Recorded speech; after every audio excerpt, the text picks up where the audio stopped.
আছি, আপনারা আমাদেরকে রাখবেন, থাকবেন।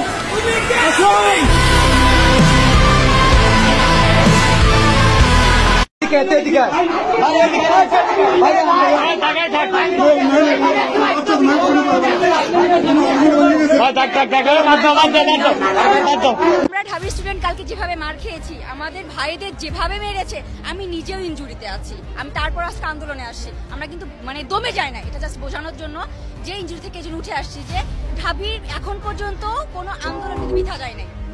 এখন পর্যন্ত বাবাকে বলে আসছি, আজকে যদি মরে যায় আমার লাশটা যেন রাস্তা থেকে কেউ না তুলে।